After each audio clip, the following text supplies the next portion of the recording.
بسم اللہ الرحمن الرحیم۔ السلام علیکم دوستو، امید ہے آپ سب خیریت سے ہوں گے۔ فاروق اعظم اور ایک بڑھیا کا واقعہ۔ حضرت عمر رضی اللہ عنہ ایک مرتبہ اپنی رعایا کے حالات کا مطالعہ فرمانے گشت لگا رہے تھے۔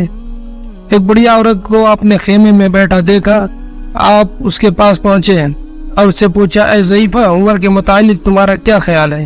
وہ بولی، خدا عمر کا بھلا نہ کرے۔ حضرت عمر بولے، یہ تم نے بد دعا کیوں کی؟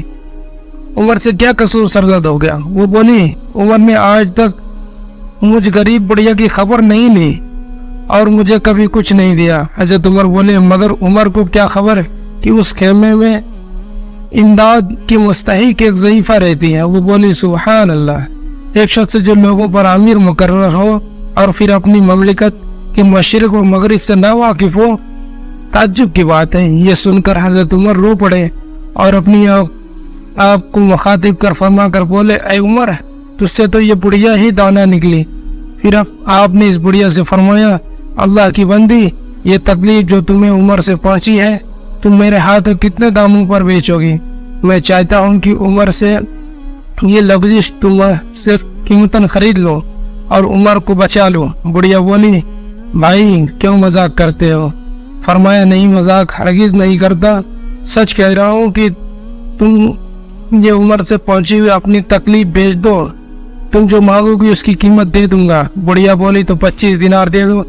یہ باتیں ہو رہی تھی کہ اتنے میں حضرت علی رضی اللہ عنہ اور حضرت ابن مسعود رضی اللہ عنہ تشریف لے آئے اور آ کر کہا، السلام علیکم یا امیر المومنین۔ بڑھیا نے جب یہ امیر المومنین کا لفظ سنا تو بڑی پریشان ہوئی اور اپنا ہاتھ پیشانی پر رکھ کر بولی، گجب ہو گیا، یہ تو خود ہی امیر المومنین عمر ہے اور میں نے ان کے منہ پر ہی کیا کچھ کہہ دیا۔ حضرت عمر نے بڑھیا کو پریشانی دیکھا تو فرمایا، ضعیفہ، گھبراؤ مت، خدا رحم فرمائے، تم بالکل سچی ہو۔ پھر آپ نے ایک تحریر لکھی جس میں بسم اللہ کے بعد یہ تھی تحریر کی امر کے متعلق کہ عمر بن خطاب نے ضعیفہ سے اپنی لغزش اور اس ضعیفہ کی پریشانی جو عمر کے عہد خلافت سے لے کر آج تک واضح ہوئی ہے 25 دینار پر خرید لی۔ اب یہ بڑھیا قیامت کے دن اللہ کے سامنے عمر سے کوئی شکایت نہ کرے گی۔ اب عمر اس لغزش کے بری ہے۔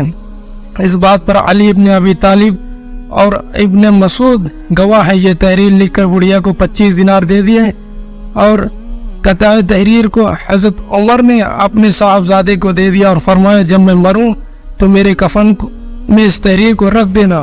حضرت عمر رضی اللہ عنہ تو قطعی جنتی ہیں، ان کا مبارک حال یہ دیکھ کر ہمیں اپنی فکر کرنی چاہیے اور سوچنا چاہیے کہ کل قیامت کے دن جب ہمارا اعمال نامہ